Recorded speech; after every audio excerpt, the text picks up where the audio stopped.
Shalom, shalom, je vous salue tous dans le nom précieux de Jésus-Christ. Nous poursuivons la série d'enseignements sur sortir de la masturbation. Sortir de la masturbation. Les autres séances, on a pris le temps de faire une introduction. Je vous ai proposé le livre de Genèse chapitre 38 avec le cas d'Onan. Ensuite, l'autre séance passée, on a parlé de quelques causes qui peuvent conduire à des pratiques de masturbation, et j'avais indiqué que la liste n'était pas exhaustive, mais c'était pour aider quelqu'un à voir quelles sont les causes qui peuvent être à l'origine des questions de masturbation. Ainsi pour aider quelqu'un à comprendre d'où est-ce que cela commence. Alors ce jour, je vais parler des conséquences que la masturbation peut avoir. Vous savez, la masturbation, je l'ai dit, c'est un péché. C'est un péché, la masturbation, c'est un péché. On a pris un cas un peu pratique dans le livre de la Genèse. Et déjà, pour ceux qui pratiquent la masturbation, ils ont tendance à solliciter en eux ce qu'on appelle la dopamine. Ce qu'on appelle la dopamine. Donc, si vous voulez, c'est une hormone, c'est un neurotransmetteur qui permet la communication au sein du système nerveux. Donc, une personne qui pratique une personne qui pratique la masturbation sollicite la dopamine, cette hormone qui est à l'intérieur, qui est à l'origine qui provoque ce qu'on appelle le plaisir, pas forcément sexuel, mais qui est à l'origine de la volonté dans une personne, qui est à l'origine de l'action dans une personne. Donc quelqu'un qui est à fond dans la masturbation aura tendance à solliciter au maximum cette dopamine, et cela aura des conséquences. Vous allez voir des gens qui manquent de volonté, des gens qui sont un peu flegmatiques. Je ne dis pas que tous ceux qui sont flegmatiques pratiquent la masturbation, mais ça peut être une origine parce qu'ils déversent toute cette énergie, toute cette sollicitation ailleurs, dans des pratiques sexuelles telles que la masturbation. Donc, une personne qui aura tendance à solliciter cette hormone, lorsque cette sollicitation augmente davantage, cette personne aura tendance à vouloir des choses à risque. Qu'est-ce que je veux dire? Elle sera une personne qui va aimer les choses à l'excès, des gens qui font des choses à l'excès, des pratiques à l'excès, et cela peut avoir des conséquences graves.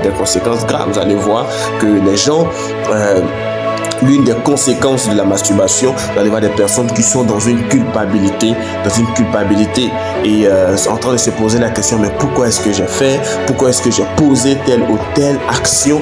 Et vous allez vous rendre compte que la masturbation, c'est une mauvaise chose. Si c'était une bonne chose, pourquoi après j'ai la culpabilité? Pourquoi après je me sens bizarre? Pourquoi après je ne peux pas regarder au ciel? Pourquoi après je me sens un peu inconforté? C'est parce que c'est un péché. Et vous allez voir que la masturbation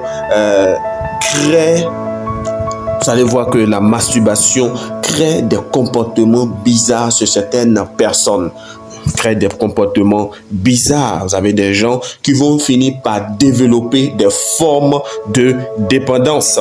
Vous allez voir que ça finit par créer des formes de dépendance. Qu'est-ce que ça signifie?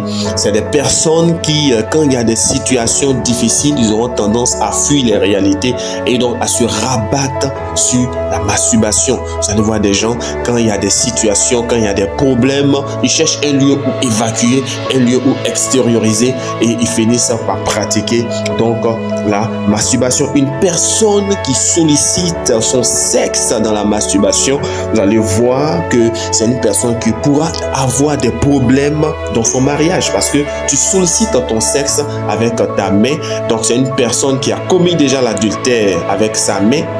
commet déjà l'adultère avec sa main, aura tendance à solliciter. Il sait comment il met sa main pour se procurer du plaisir. Et là, dans le mariage, il aura tendance à fatiguer sa partenaire ou son partenaire. Il aura tendance à fatiguer sa partenaire ou son partenaire. Vous allez voir des gens, souvent on le dit également, que ceux qui pratiquent la masturbation ont souvent des trous de mémoire. Je ne dis pas que tous ceux qui ont des trous de mémoire sont forcément dans ce genre d'action, mais très souvent, une personne qui pratique la masturbation a des trous de mémoire, et peut avoir par moment des problèmes de dos, des problèmes au niveau de dos, des maux de dos, des douleurs à cause des postures qu'il aura tendance à solliciter. Vous allez voir aussi que ceux qui pratiquent la masturbation peuvent endommager les nerfs. Par exemple, les garçons, il y a donc des nerfs qui se trouvent au niveau du sexe, et une personne qui a tendance à solliciter avec force, vous allez voir qu'il peut finir par endommager les nerfs qui sont au niveau donc de son sexe. Alors, il y a plusieurs conséquences qui sont liées à la pratique de la masturbation, mais retiens que la masturbation est un péché grave qui peut ouvrir des portes à des démons, des portes à des esprits impudiques, à des esprits d'impureté, à des esprits incubes, à des esprits succubes. Ouvrir des portes qui pourront te combattre dans le mariage, qui pourront te combattre dans ta vie maritale, qui pourront te combattre dans la vie future. C'est pourquoi il est important pour toi de pouvoir identifier l'origine, comprendre que cela a des conséquences et cela a des répercussions spirituelles, psychologiques et physiques sur une personne qui s'adonne à cela. Sortir de la masturbation. Que Dieu te bénisse.